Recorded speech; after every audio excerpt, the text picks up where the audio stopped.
Ana e Pedro cortam pedaços de papel que estão em uma cesta. Sempre que Ana pega um pedaço, corta em 5 pedaços e devolve todos eles para a cesta. Sempre que Pedro pega um pedaço, corta em 3 pedaços e devolve todos eles para a cesta. Inicialmente, há 3 pedaços de papel na cesta. Item A. Quantos pedaços de papel ficarão na cesta depois de Ana e Pedro pegarem um pedaço cada um e devolverem os pedaços cortados para a cesta? Observe que a Ana pega um pedaço de papel e aí ela vai cortar em 5 pedaços. Agora, o Pedro ele vai pegar um pedaço de papel e ele vai transformar esse pedaço aqui em 3 pedaços. A partir desse esquema, veja que quando a Ana tinha um pedaço, ela transformou em 5 e devolveu na cesta. Portanto, quer dizer que de 1 ela transformou em 5. Assim, ela adicionou 4 pedaços de papel. Agora, o Pedro tinha um pedaço, cortou em 3. Portanto, quer dizer que ele teve de adicionar mais 2 pedaços de papel na cesta. Assim, observe que cada vez que a Ana pega um pedaço, quando ela devolver os novos pedaços na cesta, ela vai adicionar 4 pedaços a mais. E o Pedro vai adicionar 2 pedaços a mais. Como eu tenho 3 pedaços inicialmente, se a Ana pegar um pedaço aqui, esse aqui, por exemplo, ela vai transformar esse pedaço aqui em 4 pedaços, como acabamos de ver aqui. E o Pedro, se ele pegar esse pedaço aqui, por exemplo, ele vai transformar esse pedaço e adicionar mais 2 pedaços. Portanto, o total de pedaços que eu vou ter vão ser esses 3 iniciais que eu tinha, mais os 4 que a Ana adicionou, mais os 2 que o Pedro adicionou. No total, então, eu terei 4 mais 2 mais 3, o que corresponde a 9 pedaços. Assim, ficarão na cesta 9 pedaços depois que a Ana e o Pedro pegarem cada um pedaço e devolver todos os pedaços cortados para a cesta. Item B. Descreva uma maneira de Pedro e Ana pegarem, cortarem e devolverem todos os pedaços de papel da cesta para que, a partir dos 3 pedaços iniciais, a cesta fique com 11 pedaços. Nós já vimos que quando a Ana pega um pedaço, ela vai adicionar 4 novos pedaços para a cesta. E quando o Pedro pega um pedaço, ele vai adicionar 2 novos pedaços para a cesta.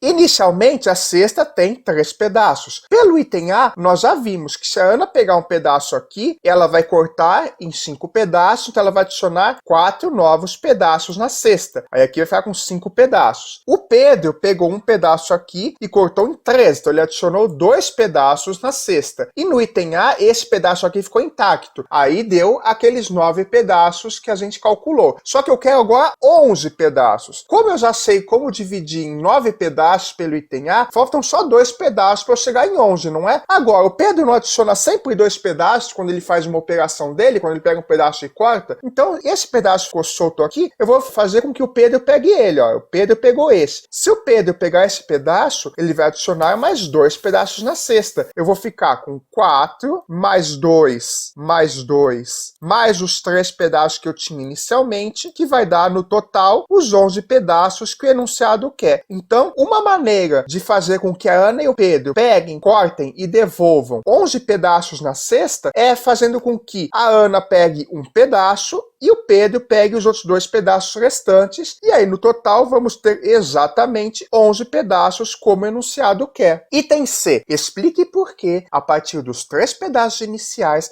a cesta nunca ficará com 2024 pedaços após Ana e Pedro devolverem todos os pedaços cortados para a cesta.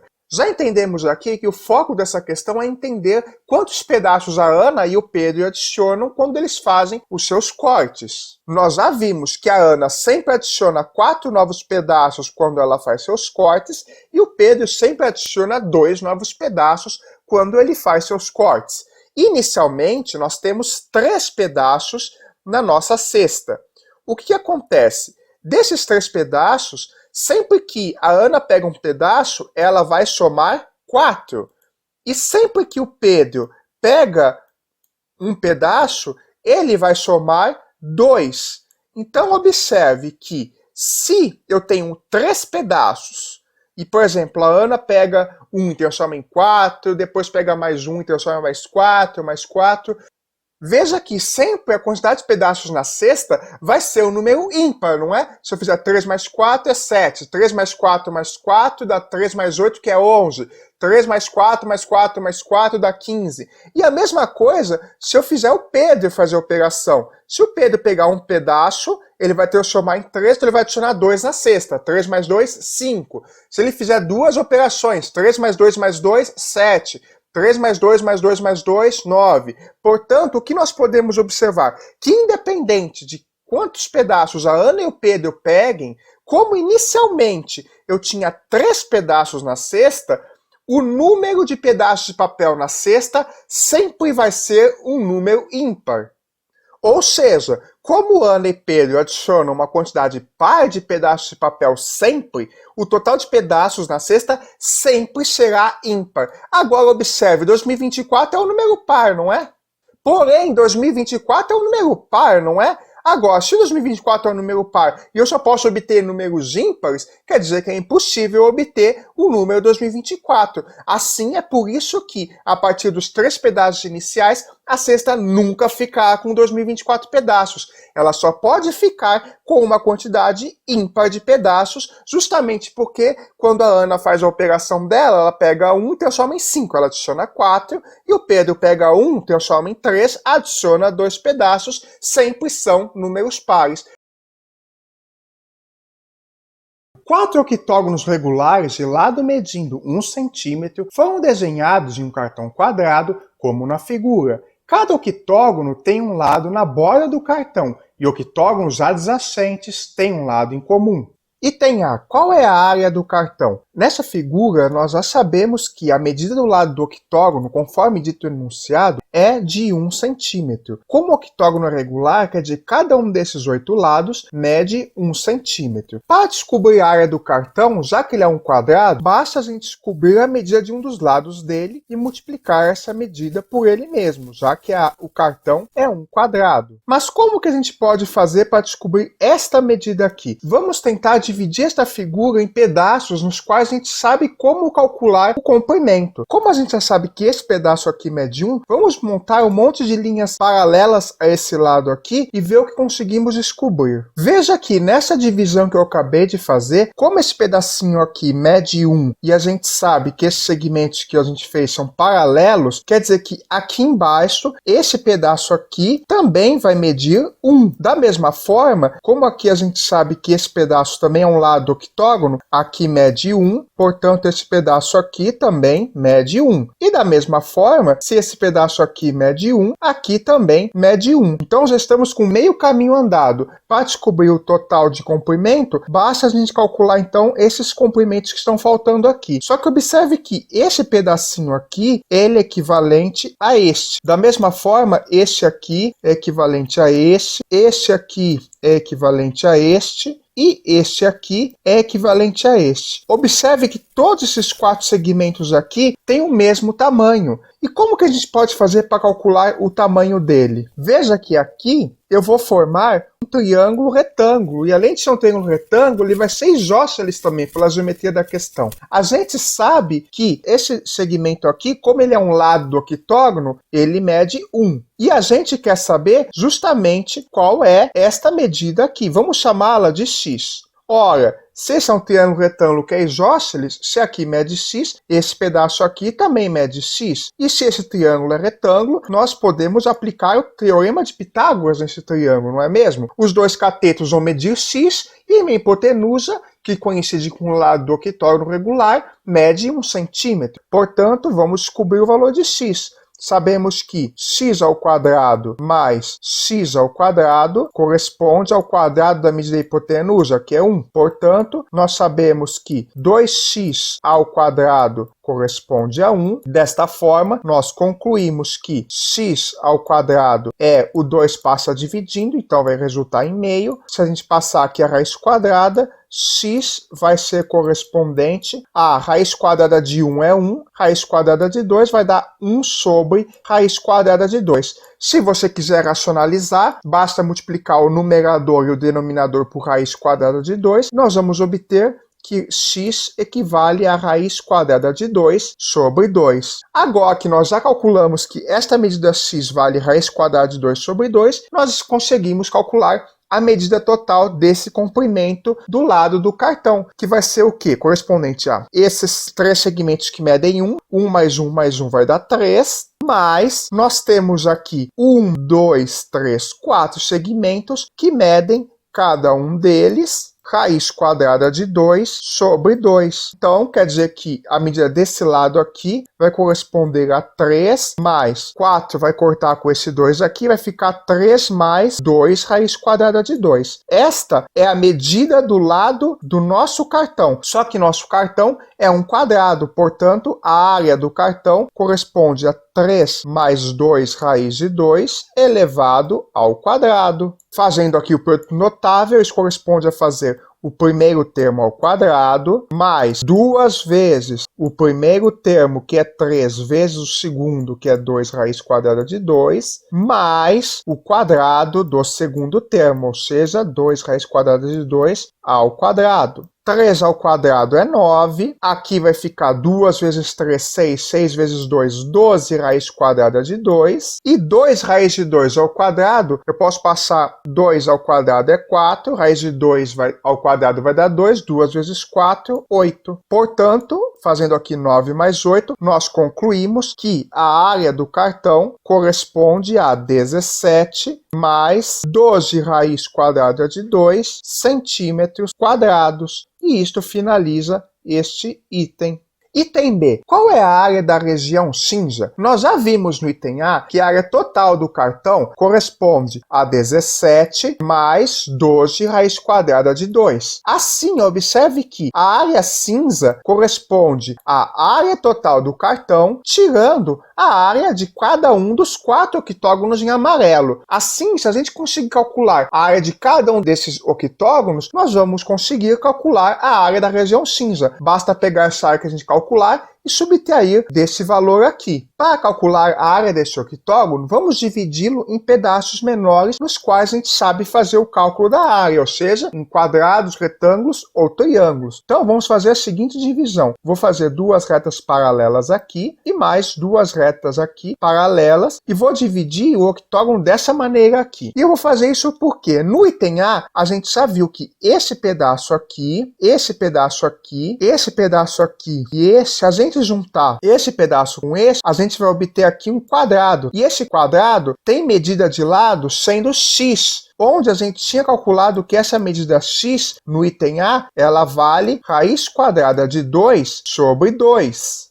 Portanto, se eu juntar esse pedaço e passar para cá, e esse pedaço e passar para cá, nós vamos ter 2 pedaços que correspondem a 2 quadrados, cuja medida do lado é raiz quadrada de 2 sobre 2. Vai sobrar o que para calcular a área do octógono? Vai sobrar esses 4 retângulos aqui, que a gente sabe como calcular também, porque aqui mede raiz quadrada de 2 sobre 2, e aqui mede 1, porque é uma medida do lado do octógono. E aqui no meio vai sobrar um quadrado, cujo lado tem medida 1, porque vai ser exatamente cada um desses lados aqui, vai coincidir com a medida de um lado do octógono. Portanto, qual que vai ser a área do octógono? Vamos juntar os nossos pedaços? Acabamos de dividir o octógono em vários pedacinhos para conseguir calcular a área total. Temos então que esses 4 pedacinhos aqui correspondem, na verdade, a 2 quadrados, cuja medida do lado é raiz quadrada de 2 sobre 2. Portanto, a área desse quadrado é raiz quadrada de 2 sobre 2 ao quadrado. Nós temos também 4 retângulos que nós acabamos de ver que as medidas dos lados são 1 e x, que é raiz quadrada de 2 sobre 2. A área do retângulo é 1 vezes raiz de 2 sobre 2. E nós temos aqui no meio um quadrado cujo lado mede 1. A área deste quadrado, então, é 1 ao quadrado, que é 1. Portanto, qual que é a área total desse octógono aqui? A área vai corresponder a, isso aqui vai ficar 2 vezes, raiz quadrada de 2 ao quadrado é 2, 2 ao quadrado é 4, mais esse 4 aqui corta com esse 2, então vai ficar 2 raiz quadrada de 2, 1 ao quadrado corresponde a 1. Então, aqui nós vamos ficar com 2 vezes 2, 4, 4 dividido por 4 é 1. 1 mais 1, 2. Mantenho aqui o mais 2 raiz de 2. Acabamos de descobrir que a área de cada octógono desta figura aqui corresponde a 2 mais 2 raiz quadrada de 2. Mas nós temos 4 octógonos. Portanto, a soma das áreas da região amarela, que é a soma das áreas dos 4 octógonos, corresponde a 4 vezes 2 mais 2 raiz quadrada de 2, o que, por sua vez, resulta em 2 vezes 4, 8, mais 8 raiz quadrada de 2. Estamos quase lá. Falta agora apenas a gente pegar esta área total e subtrair das áreas dos octógonos. O resultado será a área da região cinza. Portanto, nós acabamos de descobrir que a área da região cinza corresponde à área total, que é 17 mais 12 raiz quadrada de 2, menos a área da região cinza, que é 8 mais 8 raiz quadrada de 2. Agora, 17 menos 8 vai ficar 9. 12 raiz quadrada de 2 menos 8 raiz quadrada de 2 vai ficar 12 menos 8, 4 raiz quadrada de 2. Finalmente, nós concluímos que a área da região cinza corresponde a 9 mais 4 raiz quadrada de 2 centímetros quadrados. Item C. Qual é a área da parte pintada em vermelho sobre os octógonos? Vamos utilizar a mesma estratégia que fizemos nos itens anteriores. Vamos tentar dividir essa figura maluca aqui em pedaços que a gente sabe fazer o cálculo da área para tentar decompô-la em outras partes que nós já calculamos. Por exemplo, no item B, nós já descobrimos que a área de cada octógono corresponde a 2 mais 2 raiz de 2. Portanto, vamos tentar pegar esta área aqui em vermelho e decompô-la em octógonos.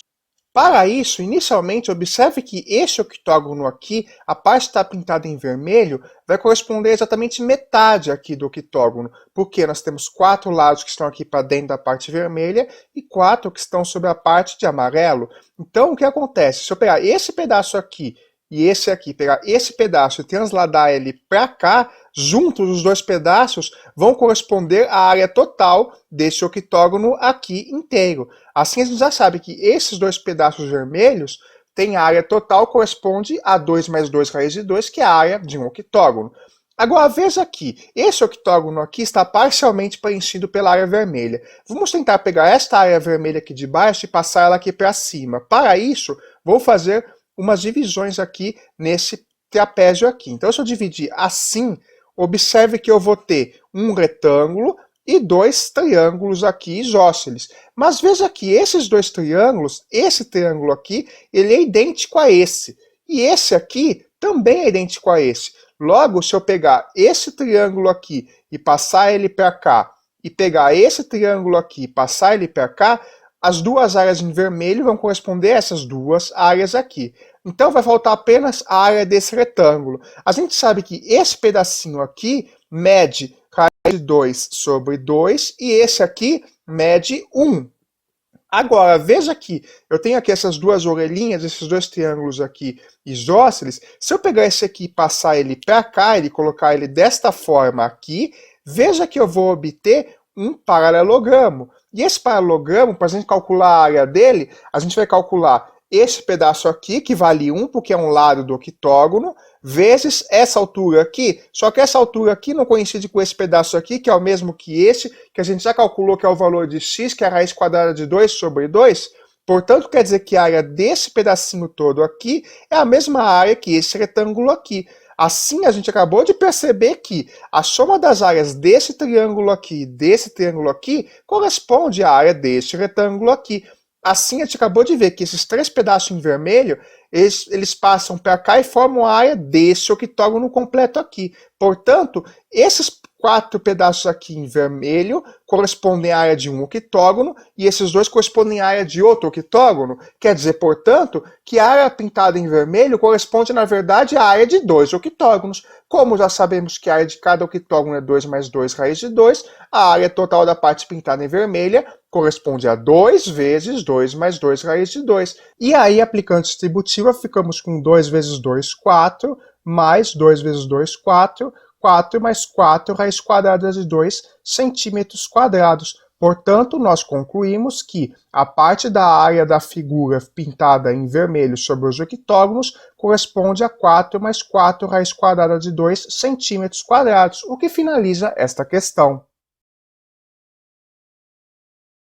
Um hexágono regular ABCDF tem lados de medida 1. O ponto P desloca-se na borda do hexágono, a partir do vértice B, passando pelos vértices C, D e E, até chegar ao vértice F. Seja x a distância percorrida pelo ponto P e seja f de x a área da região com vértices em P, A e outros vértices do hexágono pelos quais P já passou. A figura mostra algumas dessas regiões. Nesta primeira figura aqui, nós temos o valor de x, que começa a partir do B e vai subindo aqui, e o valor de f de x vai corresponder à área desse triângulo aqui que está se formando. Esta área aqui em cinza corresponde ao f de x, e o x corresponde à distância entre o B até esse ponto P, como indicado aqui por essa seta.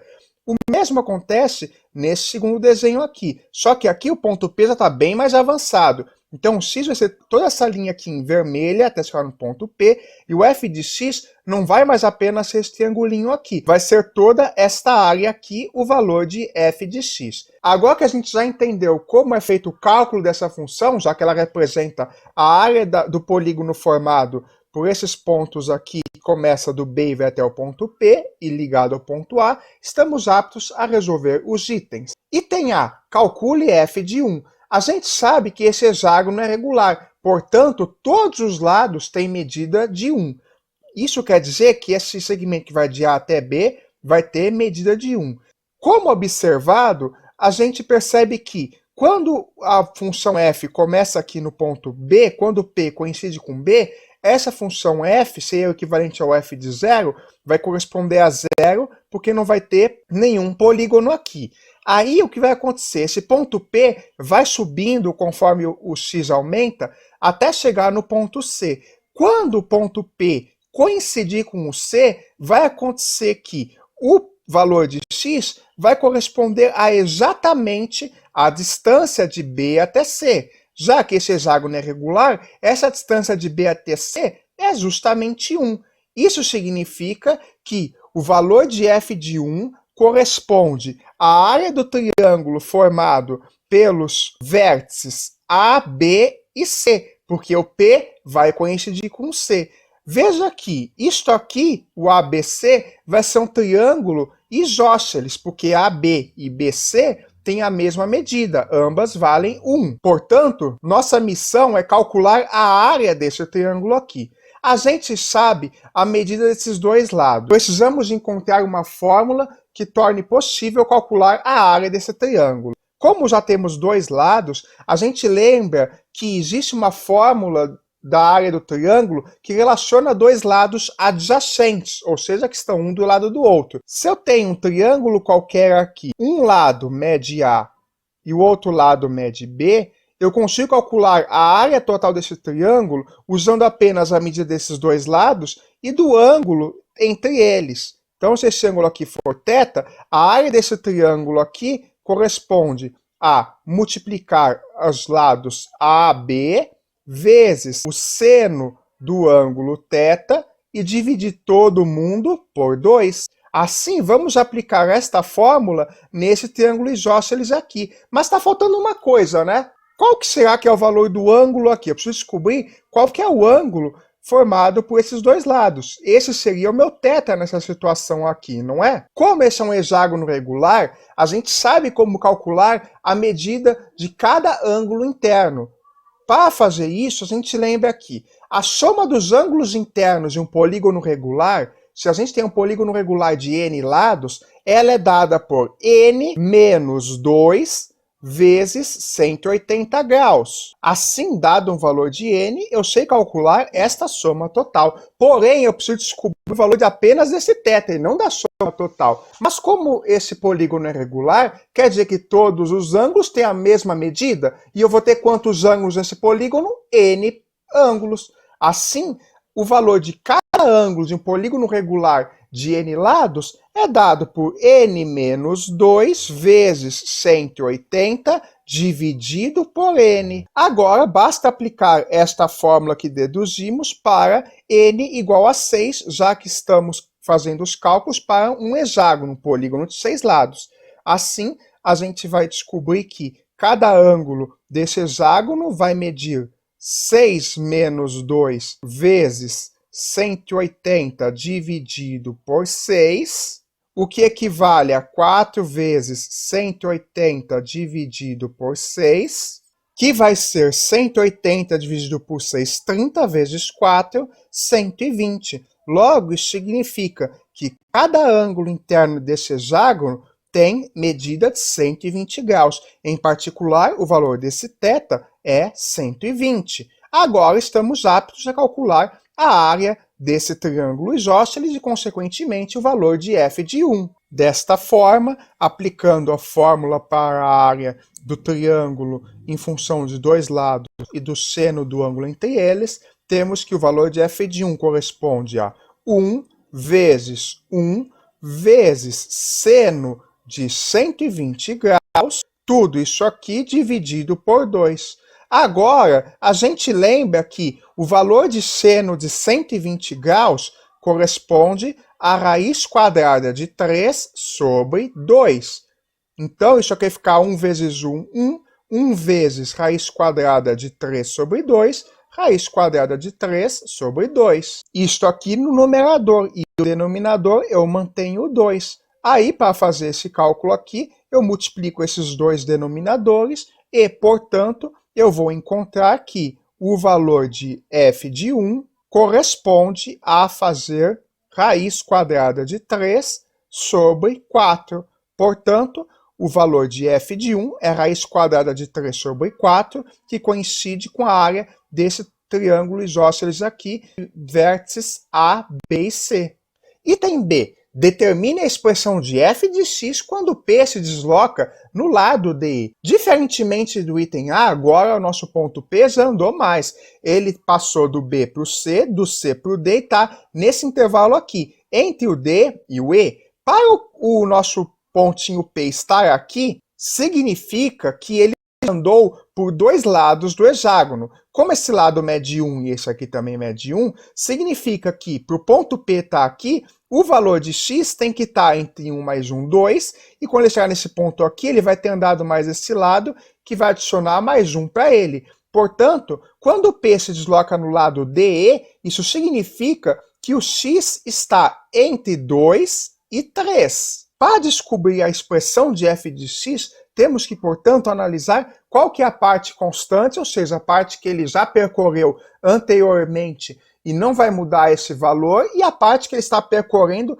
nesse intervalinho aqui. Para isso, vamos tentar dividir esse hexágono em figuras que são mais fáceis para a gente calcular a área. Veja aqui, para o nosso pontinho P estar entre D e E, quer dizer que o valor de f de x, quando o ponto P estiver coincidindo com o D, quer dizer que a área da f de x, quando P coincide com D, vai ser coincidente com esta metade aqui, a área desse trapézio aqui, ABCD. E a área desse trapézio aqui corresponde a exatamente metade da área do hexágono. Portanto, este pedaço aqui, esta área toda aqui, vai sempre permanecer constante quando o meu ponto P estiver entre D e E.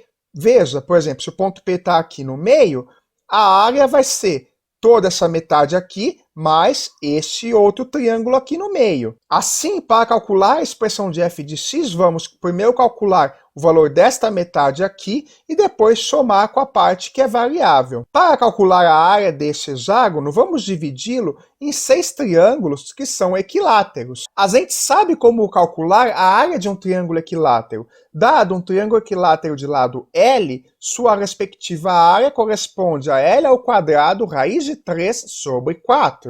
No nosso caso aqui, nós temos que cada triângulo equilátero aqui tem lado que mede 1. Portanto, isso significa que cada triângulo equilátero aqui tem de área raiz de 3 sobre 4, substituindo L aqui por 1.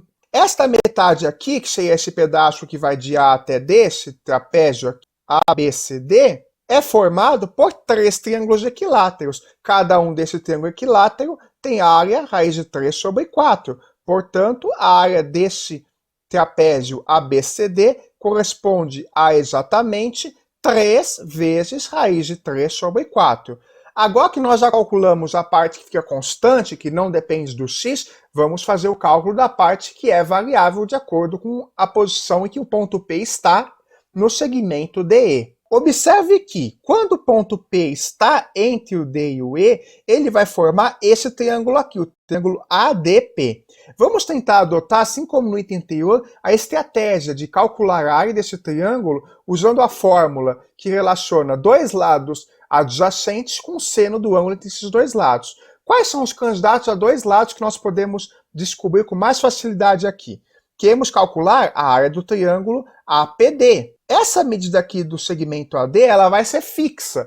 E veja aqui, como a gente tinha dividido em 6 triângulos equiláteros, esse segmento AD corresponde a pegar exatamente o lado de 2 desses triângulos equiláteros. Como cada triângulo equilátero tem lado que mede 1, isso significa que o tamanho do segmento AD é 2, um aqui mais um aqui. Como AD mede 2, se a gente descobrir a medida de PD e desse ângulo entre PD e AD, nós podemos descobrir a área desse triângulo aqui. Vamos tentar agora escrever o valor do segmento PD. Veja que esse segmento PD vai variar de acordo com o valor de x.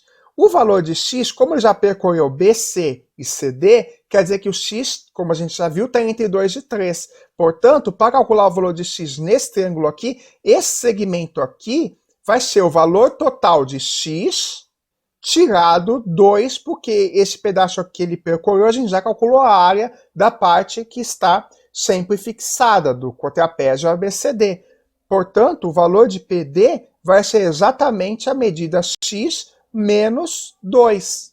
Para calcular o valor deste ângulo, veja que ele é exatamente metade desse ângulo EDC. Só que esse ângulo EDC já é a medida dos ângulos internos do hexágono, que a gente viu no item A, que é de 120 graus. Portanto, esse ângulo aqui, chamemos de θ, ele corresponde à metade do valor de 120 graus, portanto, esse ângulo corresponde a 60 graus. Assim, a gente sabe calcular a área desse triângulo APD. A área de APD vai corresponder exatamente a multiplicar essas duas medidas pelo seno desse ângulo e dividir por 2. Portanto, isso corresponde a 2 vezes x menos 2 vezes seno de 60 graus, tudo isso aqui dividido por 2. Logo, esse 2 corta com esse 2, isso aqui vai ficar x menos 2. O seno de 60 graus equivale a raiz de 3 sobre 2. Portanto, a gente acabou de descobrir que a área do triângulo APD em função de x é x menos 2 vezes raiz de 3 sobre 2. Nós queremos saber o valor de f de x. F de x corresponde ao quê? A parte que está fixada, que a área não vai variar desse trapézio aqui, que é a ABCD, mais a área do triângulo, que varia em função de x. Logo, f de x vai ser raiz de 3 vezes 3 sobre 4, mais essa parte em azul, x menos 2 vezes raiz de 3 sobre 2. Juntando essas duas frações, como aqui tem 2 e aqui tem 4, eu posso multiplicar o numerador e o denominador aqui ambos por 2, então vai ficar 2x menos 2 raiz de 3 sobre 4, e aí juntando os numeradores, vamos ficar com 2x, 2 vezes 2 aqui, menos 4, 3 menos 4, menos 1, tudo isso aqui vezes raiz de 3 sobre 4. Portanto, nós acabamos de descobrir que a expressão de f de x quando o ponto P se desloca no lado DE corresponde a 2x menos 1 vezes raiz quadrada de 3 sobre 4. E isto finaliza este item. Item C. Esboce abaixo o gráfico de f. Nós temos, portanto, aqui o eixo das abscissas, o eixo x, com os valores 1, 2, 3, 4, e o eixo das ordenadas f de x, que seria o y, com raiz de 3 e 2 raiz de 3. Vamos Utilizando os itens anteriores, vamos ver o que a gente já sabe. Para esboçar o gráfico de f, vamos precisar calcular o valor da expressão de f de x quando o ponto P está caminhando em cada um dos lados do hexágono. Portanto, sabendo a figura, nós temos 4 situações para analisar. Quando o ponto P está entre B e C, quando o ponto P está entre C e D, quando o ponto P está entre D e E, e quando o ponto P estiver entre E e F. No primeiro caso, quando o ponto P está entre B e C, quer dizer que o x varia de 0 até 1. Então, o valor de f de x vai começar variando de 0, que seria o equivalente ao x igual a 0. E quando o x for 1, o que vai acontecer é que a área... E quando o x for igual a 1, o que vai acontecer é que o valor de f de x vai corresponder a f de 1, que é a área do triângulo ABC, que a gente já calculou no item A, que vale raiz de 3 sobre 4. Como a única medida que varia é a do lado BC, como a única medida que vai variar é do lado PB, porque o AB vai estar fixado, esse aumento da área e, consequentemente, o aumento de f de x vai ser linear. Assim, nesse intervalo, quando o x vai de 0 até 1, ou seja, o ponto P vai de B até C, quer dizer que o x vai variar de 0, quer dizer que o f de x vai variar de 0 até raiz de 3 sobre 4. Quer dizer que o f de x vai variar de 0 até raiz de 3 sobre 4. Vamos registrar isto no gráfico. Quando o x vale 0, então o f de x também vai valer 0. Quando o x vale 1, o f de x vale raiz de 3 sobre 4. Olhando aqui os pontilhados, se aqui vale raiz de 3, aqui vale metade, ou seja, raiz de 3 sobre 2. Portanto, esse pedaço aqui vai valer raiz de 3 sobre 4. Assim, quando x for igual a 1, o valor da f de x vai bater aqui. Então, a minha função vai crescer do ponto B até o C, do lado B até o C, seguindo esta reta aqui. Agora, quando o ponto P varia de C até D, ou seja, o x vai de 1 até 2, quando o x vale 1, a gente acabou de ver que vai coincidir com raiz de 3 sobre 4. E o que vai acontecer quando o x valer 2? Da mesma forma como no item anterior, a gente acaba de ver que o único valor que vai mudar é esse lado aqui. Então, o aumento da área vai ser sempre linear.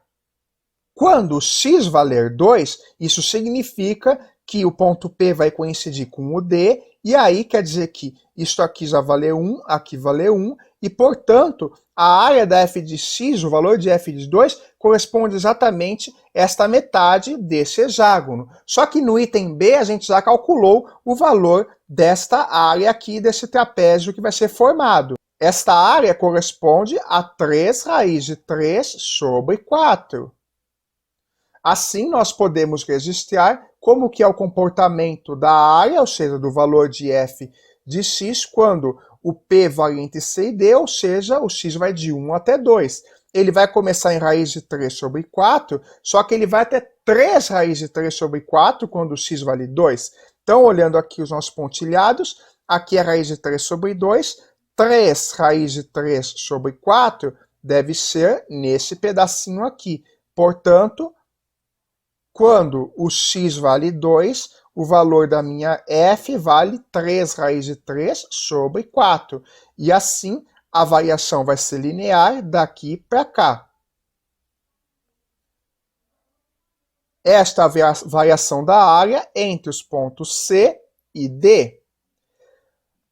Agora, quando o x vai de 2 até 3, o meu ponto P varia de D até E. Nós já calculamos no item B qual que é a fórmula para calcular o valor da f de x quando o x vai de 2 até 3. Quando o x vai de 2 até 3, quer dizer que o ponto P varia de D até E, e isso cai justamente na situação do item B. A gente já viu que quando o x vale exatamente 2, O valor da área, ou seja, o valor de f de x, é 3 raiz de 3 sobre 4. Para calcular o valor de f de x quando x é igual a 3, vamos utilizar a fórmula encontrada no item B e substituir o valor de x por 3. Colocando aqui f de 3 vai ser 2 vezes 3 menos 1, que 2 vezes 3 menos 1 corresponde a 6 menos 1, que é 5. Portanto, isso significa que f de 3 é 5 raiz de 3 sobre 4. Assim, quando o valor de x for exatamente 3, quer dizer que a área do polígono formado será 5 raiz de 3 sobre 4. Vamos registrar isto no gráfico. Entre D e E, quando x vale 2, vai valer 3 raiz de... Entre o D e E, quando x vale 2, o valor de f de x é 3 raiz de 3 sobre 4. E quando x valer 3, o valor de f de x é 5 raiz de 3 sobre 4. 5 sobre 4 é 1,25. Portanto, como aqui vai ser equivalente a 1,5 raiz de 3, aqui vai ser 1,25 raiz de 3. Então, nesse pontinho aqui, eu vou ter o 5 raiz de 3 sobre 4. Então, esse é o pontilhado que representa 5 raiz de 3 sobre 4. Quando x valer 3, vai cair nessa intersecção aqui, e, portanto, o valor de f vai crescer, linearmente aqui. Agora, entre o E e o F é quando x varia de 3 até 4. Quando x for 3, quer dizer que o ponto P vai coincidir com o E, e aí isso aqui vai coincidir com o valor 5 raiz de 3 sobre 4. E o que vai acontecer quando o ponto P coincidir com o F? Ou seja, quando x valer 4. Se o ponto P coincidir com F, quer dizer que esse pontinho percorreu todo o comprimento aqui do hexágono, com exceção do AB e do AF. Então, quando o P coincidir com F, o valor de f de x vai corresponder à área total do hexágono. A gente sabe que esse hexágono ele é formado por 6 triângulos equiláteros, cuja medida do lado de cada triângulo equilátero é 1. Como cada triângulo equilátero tem área raiz de 3 sobre 4, e o hexágono é formado por 6 desses triângulos, a área total do hexágono é 6 raiz de 3 sobre 4. Se a gente quiser simplificar, 6 sobre 4 vai corresponder a 3 meios. Ou seja, a área total do hexágono é 3 raiz de 3 sobre 2. Portanto, quando x for 4, o valor de f de x será 3 raiz de 3 sobre 2.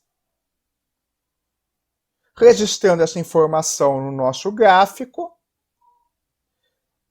entre E e F, o valor de x, quando for 3, vai valer exatamente 5 raiz de 3 sobre 4. Quando for 4, vai valer 3 raiz de 3 sobre 2, ou seja, 1,5 vezes raiz de 3, que é coincidente com esse pontilhado que está indicado aqui. Assim, quando o valor de f de x for 3 raiz de 3 sobre 2, ele é obtido quando o x vale 4.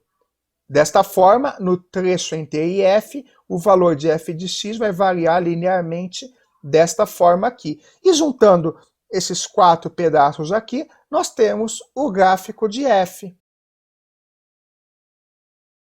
Um terreno quadrado foi dividido em 9 lotes, também quadrados, cercados por muros. Câmeras instaladas no encontro de 2 ou mais muros vigiam os muros adjacentes ao ponto de instalação. Na figura, temos 2 câmeras vigiando 6 muros. Então aqui nós temos esses 2 pontos que indicam as câmeras. Veja que esta câmera aqui está vigiando 4 muros, e esta aqui vigia 3 muros. E este muro aqui está sendo vigiado por ambas as 2 câmeras. Vamos aos itens. Item A. Indique uma posição de 2 câmeras na figura abaixo, de modo que elas vigiem a maior quantidade possível de muros. A gente acabou de ver pelo desenho explicativo da questão que a gente pode colocar as câmeras nesses cantos aqui, nesses pedaços aqui ou aqui no meio. Vamos ver o seguinte. Se eu coloco uma câmera aqui no meio, ela vai vigiar 4 muros. Este muro aqui, este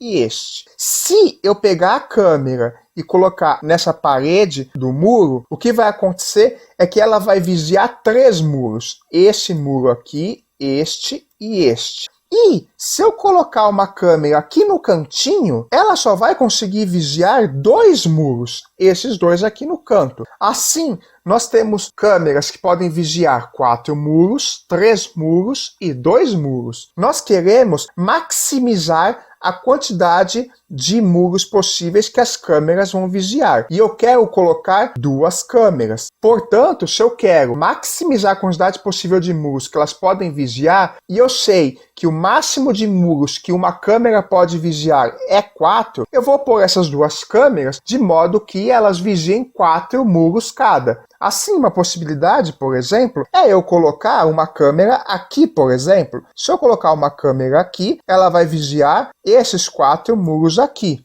Este muro, este e este. E aí, como eu quero maximizar a quantidade de muros, eu vou colocar outra câmera de modo que nenhuma das 2 câmeras vigie o mesmo muro. Vou colocar, por exemplo, a minha outra câmera nesse meio aqui. Porque aí o que vai acontecer é que ela vai vigiar este muro e este muro. E este muro. Assim, as câmeras nessas 2 posições aqui, nós vamos obter uma configuração em que elas vigiam a maior quantidade possível de muros, que no caso vai ser 4 mais 4, 8 muros. Observe que de forma análoga, nós também poderíamos colocar as 2 câmeras aqui ou aqui, e obteríamos a mesma configuração com 8 muros vigiados. Item B. Qual é o número mínimo de câmeras necessárias para vigiar os 12 muros na fronteira do terreno? Justifique sua resposta. Nós já vimos no item anterior que existem câmeras capazes de vigiar 4 muros, 3 muros e 2 muros.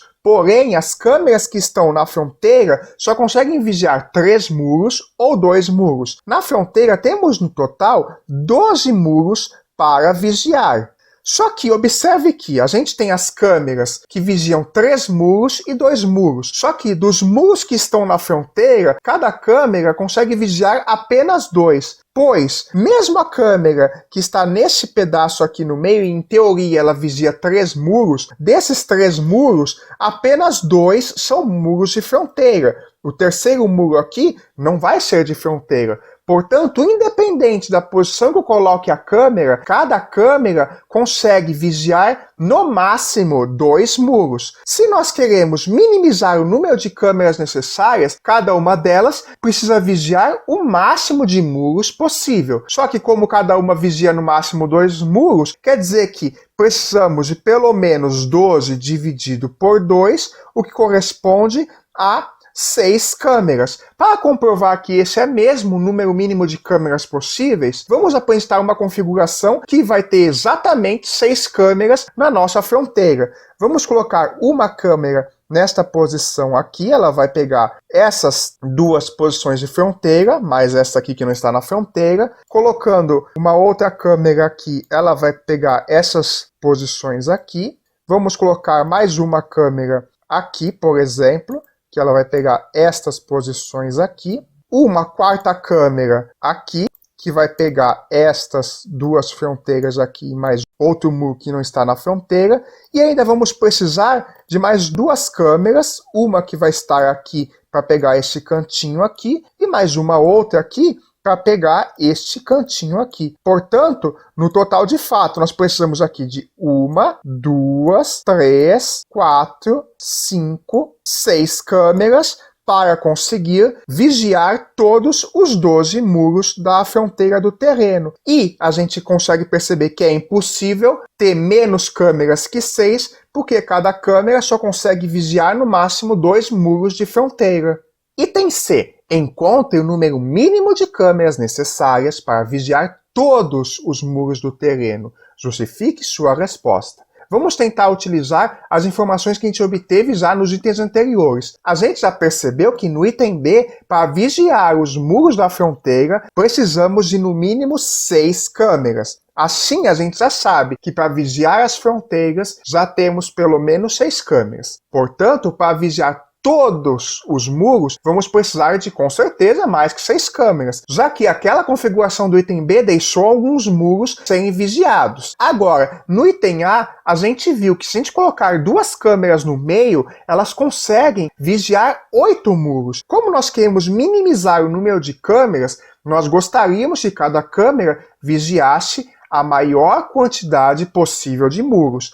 Vamos novamente repetir aquela configuração do item A e ver que com aquelas 2 câmeras que colocamos aqui nesses 2 meios, nós já vamos conseguir vigiar quase todos os muros internos, pois essa câmera aqui de baixo vai conseguir vigiar esses 4 muros aqui, e esta câmera daqui consegue vigiar outros 4 muros aqui. Como nós temos 12 muros internos, esses 8 que estão sendo vigiados por essas 2 câmeras, vai sobrar esses 4 aqui, só que esses 4 vão poder ser vigiados por câmeras que estão na fronteira. Pois a gente já viu que se colocar uma câmera aqui, ela vigia 2 muros de fronteira, como a gente viu no item B, mas também vai vigiar um muro aqui interno. Agora, outra câmera aqui também vai vigiar esses 2 muros que estão na fronteira e vai conseguir vigiar este muro interno. E aqui da mesma forma, essa câmera aqui vigia esse muro interno, e esta outra câmera aqui vigia este muro interno aqui. A gente, portanto, viu que para fazer os muros nas fronteiras, para vigiar esses muros,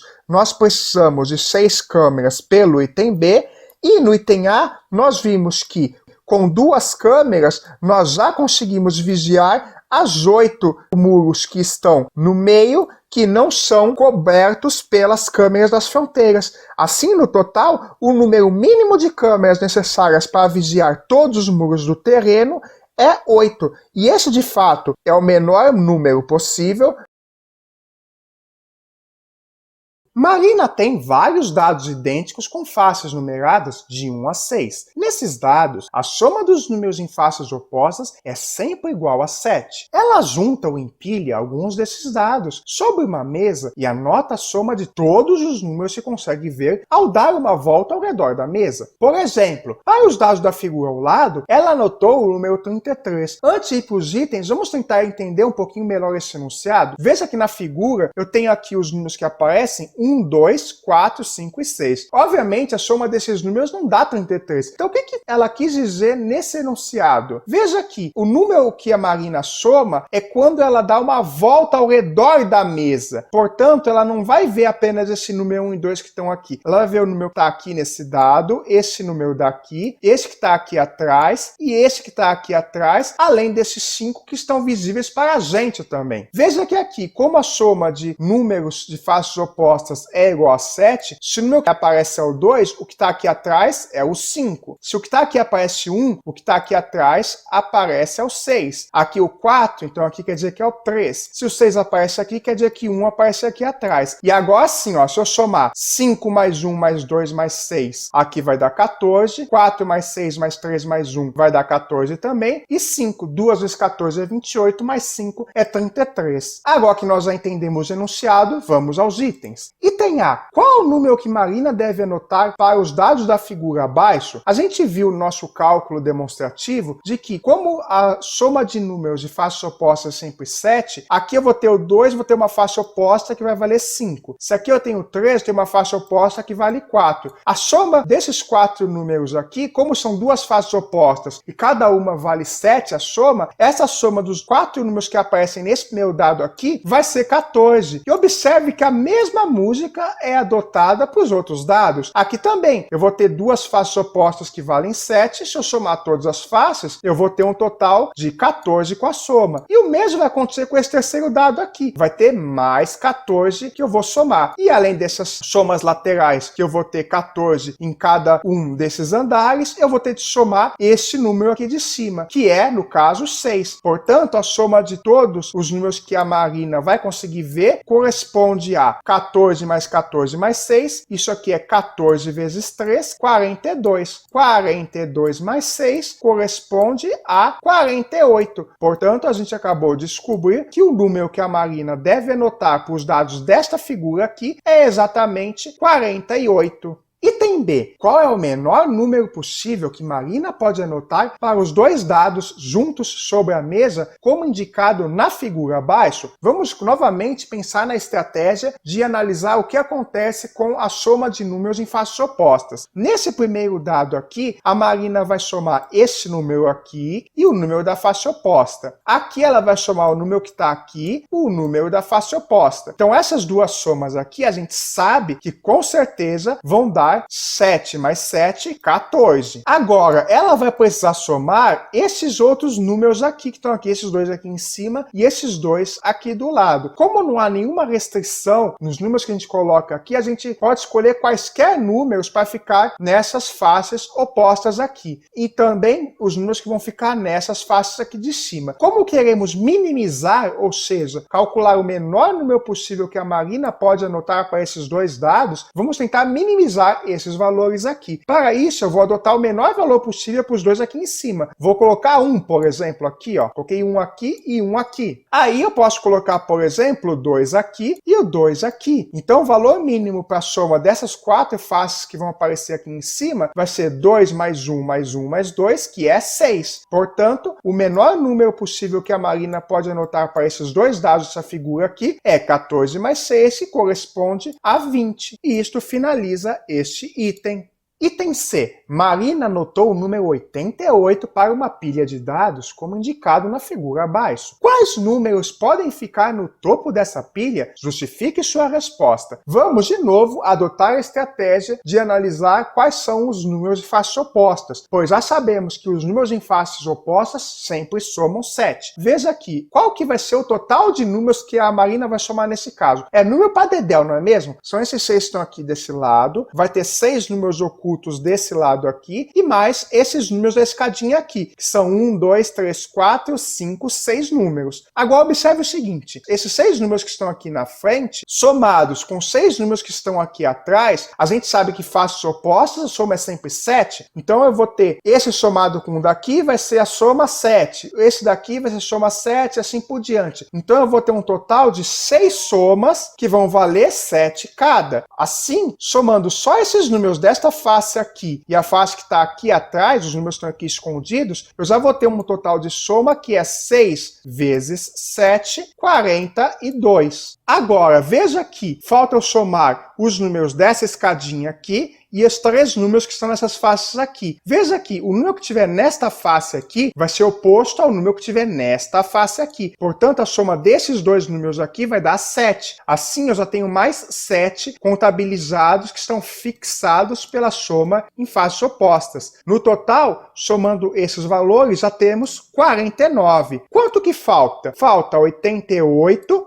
menos 49, que corresponde a 39. E quais são as faces que a gente precisa somar ainda? Faltam essas 4 faces daqui, mais essas 2 daqui e a face com a interrogação. No total, faltam ainda 7 faces. Observe que essa face e esta estão no mesmo dado, bem como esta face e esta. Assim, quer dizer que os números dessas duas faces não podem ser os mesmos. Então, vamos pensar, se eu tenho 7 números cuja soma é 39, e esses números estão obrigatoriamente entre 1 e 6, porque os números dos dados vão de apenas 1 até 6, se eu quero descobrir o valor da interrogação, vamos ver qual que é o valor mínimo que eu posso pôr aqui nesse quadradinho amarelo. Para tentar descobrir o valor mínimo aqui, eu vou tentar maximizar os números das demais faces. Vou, por exemplo, pôr o maior número aqui, 6. Só que se aqui é 6, aqui eu posso pôr no máximo 5, porque essas duas faces pertencem ao mesmo dado. A mesma história se aplica aqui. se eu pôr 6 aqui, aqui tem que ser 5, por exemplo. E nessas duas faces aqui, eu não tenho nenhuma restrição, eu posso tentar pôr 6 aqui. Justamente eu quero maximizar a soma dessas faces aqui de baixo para tentar descobrir qual o valor mínimo que eu posso pôr para essa face amarela. Então veja aqui, essa soma desses valores aqui que eu já fiz deu 6 mais 6, 12, mais 6, 18, mais 6, 24, mais 5, 29, mais 5, 34. Assim nós concluímos que o valor máximo que eu posso ter na soma dessas faces aqui de baixo é 34. Se esse é o valor máximo, se eu tiver nesta configuração aqui, que deu essa soma 34, quer dizer que falta 5 para obter 39, não é mesmo? Nesse caso, aqui, o valor menor que eu posso colocar nesse quadradinho amarelo aqui é justamente 5. E observe que eu também posso colocar o 6 no topo da pilha. Para isso, basta eu trocar um dos números aqui por uma unidade a menos. Por exemplo, transformar esse 5 em 4. Aí a soma desses 6 números aqui de baixo, dessas faces, vai corresponder a 33 e vai faltar 6, que é justamente o número que vai faltar nesse topo dessa pilha. Assim, nós acabamos de concluir que os únicos números que podem ir no topo desta pilha aqui, nessa casinha amarela, são o 5 e o 6. Duas formigas caminham sobre as linhas do quadriculado da figura. No mesmo instante, uma parte do ponto A e a outra do ponto B. A velocidade da formiga que parte de B é 2/3 da velocidade da formiga que parte de A. A formiga que parte de A sempre caminha para a direita ou para cima, e a formiga que parte de B sempre caminha para a esquerda ou para baixo. Cada vez que uma delas tem duas direções para prosseguir, cada uma dessas tem probabilidade meio de ser escolhida. Por exemplo, a probabilidade de que a formiga que parte de A siga o caminho indicado na figura é meio vezes meio vezes meio vezes meio, que é equivalente a 1/16, pois ela tem que fazer 4 escolhas de direção. Vamos ver isto. Ela parte desse ponto A, e desse ponto A, ela vai ter, ou ela pode subir, ou ela pode ir para o lado. Então aqui ela vai ter probabilidade meio. Quando ela chegar aqui, também ela vai ter duas opções. Ou ela pode ir para cá, ou subir aqui. Então vai ter mais meio de probabilidade. De novo, chegou nesse ponto aqui, ela pode ou subir, ou ir para o lado. Então é mais meio. E aí quando chegar aqui, ela pode ou subir, ou ir para o lado. Então é mais meio.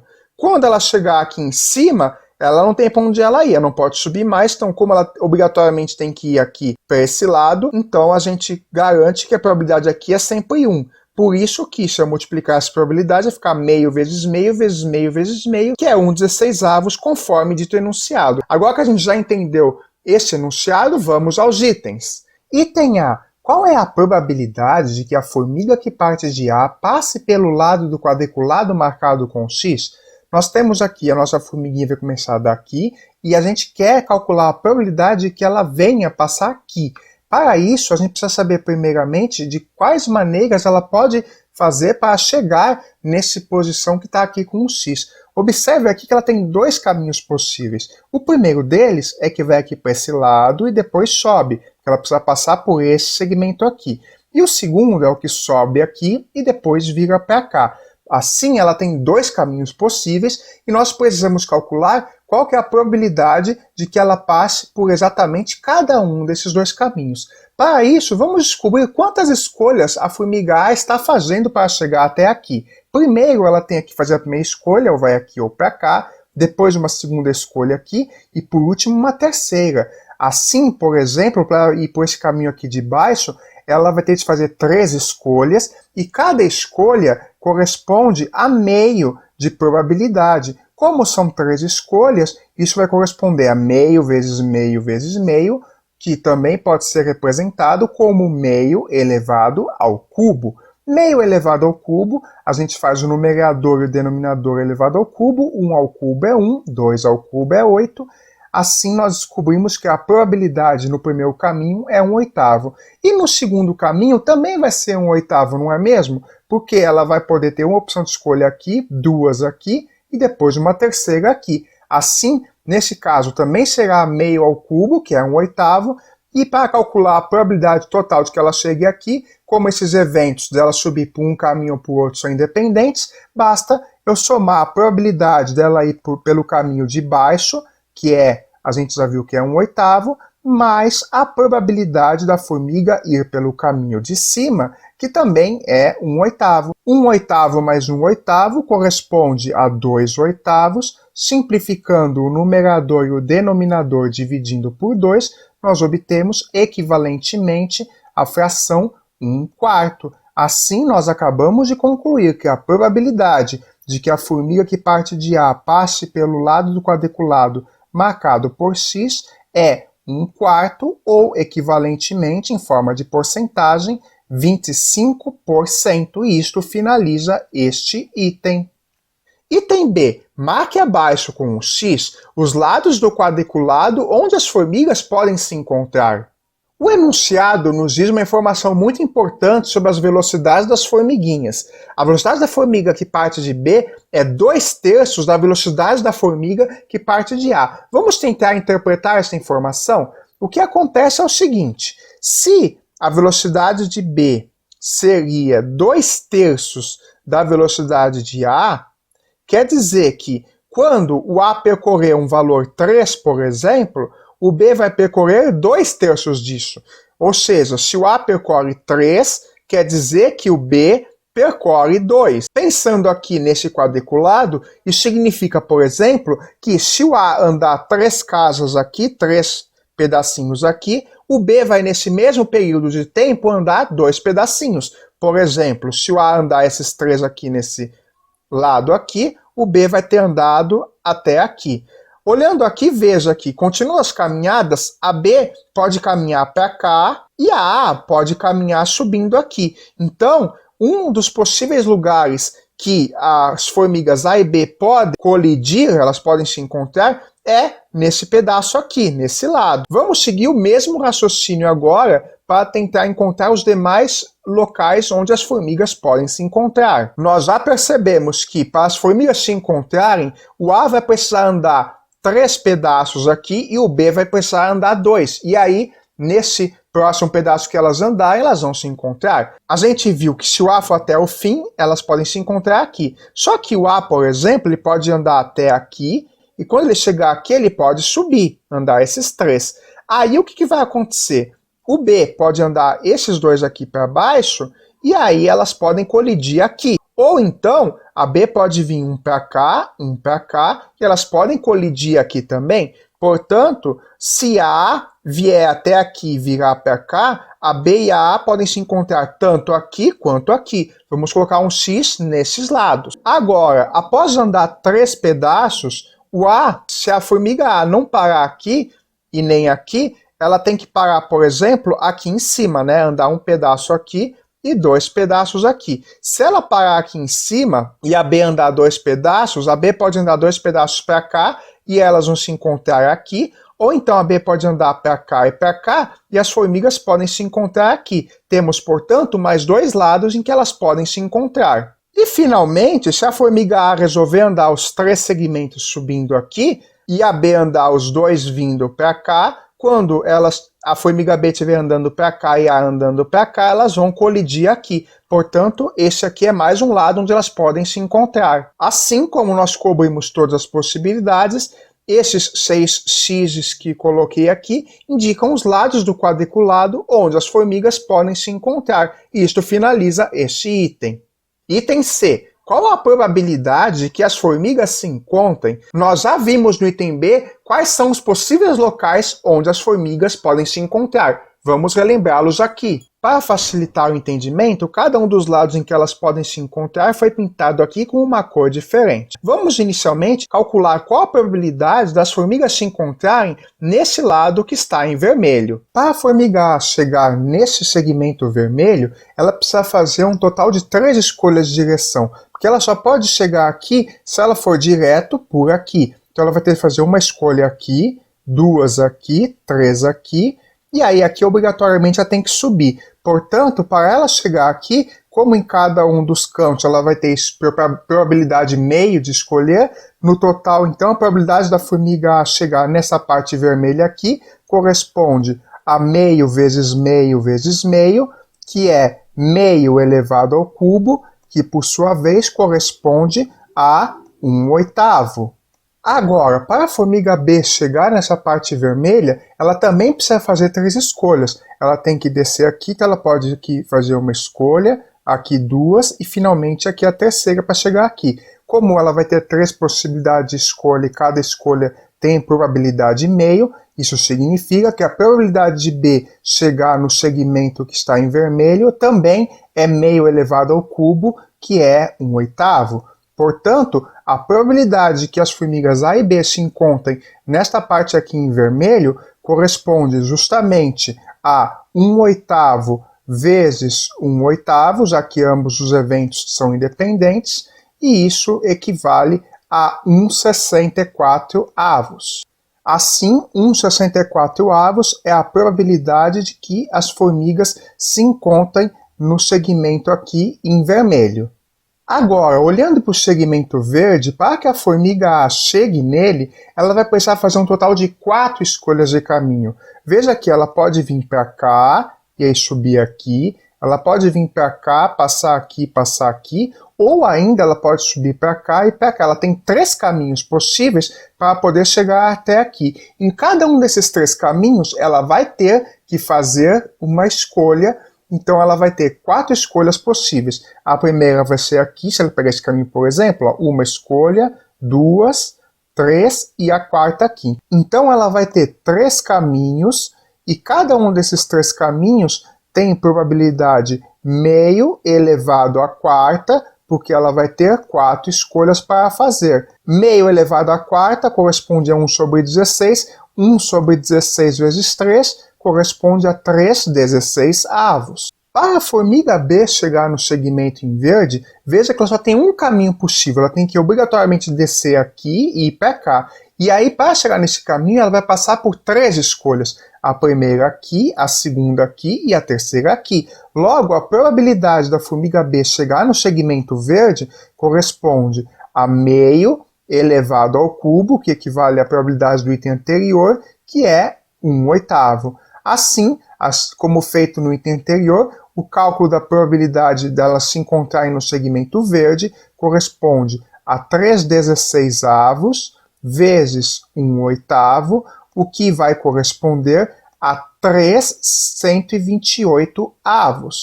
Portanto, concluímos que 3/128 é a probabilidade dela se encontrarem no segmento em verde. Vamos agora para o segmento azul.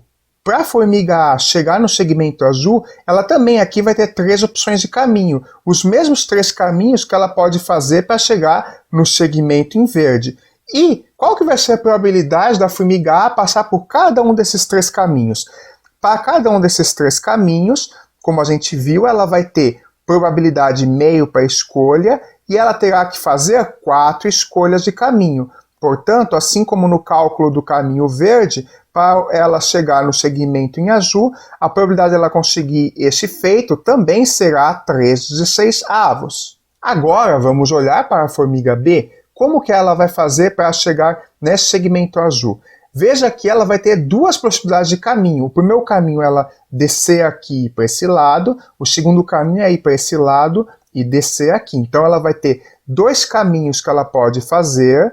Porém, cada um desses 2 caminhos, ela vai ter de fazer 3 escolhas. Veja, por exemplo, se ela quiser vir para cá e descer, a primeira escolha é essa, a segunda e finalmente a terceira aqui. Portanto, a probabilidade da formiga B chegar no segmento em azul vai ser meio elevado ao cubo, porque ela vai ter 3 escolhas para fazer. Meio ao cubo a gente já viu que é 1/8, 1/8 vezes 2 vai corresponder a 1/4. Desta forma, como temos eventos independentes, a probabilidade de que as formigas se encontrem no segmento em azul vai corresponder a 3/16 vezes 1/4, o que equivale a 3/64. Logo, 3/64 é a probabilidade que as formigas A e B se encontrem no segmento em azul. Agora nós temos que calcular no segmento amarelo, no preto e finalmente no laranja, não é? Porém, observe que pela geometria do tabuleiro, a probabilidade que as formigas se encontrem tanto na parte amarela, quanto na preta, quanto na laranja, vão ser exatamente as mesmas delas se encontrarem na parte vermelha, na verde e na azul. Portanto, a probabilidade que as formigas se encontrem será somar todas estas probabilidades, já que a probabilidade delas se encontrar em cada um dos caminhos são eventos independentes, que não têm intersecção entre si, portanto vamos somar essas probabilidades aqui, e aí essa probabilidade aqui corresponde à probabilidade delas se encontrarem nesses três de baixo, para os três de cima ela vai ter o dobro dessa probabilidade. Assim basta realizar esse cálculo aqui de frações. Então agora a gente vai fazer duas vezes, vou colocar o denominador comum 128, porque 128 corresponde a 2 vezes 64, então aqui nesse primeiro numerador vai ficar 2, nesse segundo numerador permanece 3, e no terceiro numerador vai passar a ser 2 vezes 3, 6. Desta forma, nós temos que 2 corta com 128, isso aqui vai dar 64. 2 mais 3 mais 6 corresponde a 11. Assim, o numerador aqui é 11 e o denominador é 64. Portanto, a probabilidade de que as formigas se encontrem corresponde a 11,64 ou, em forma de porcentagem, a 17,1875%.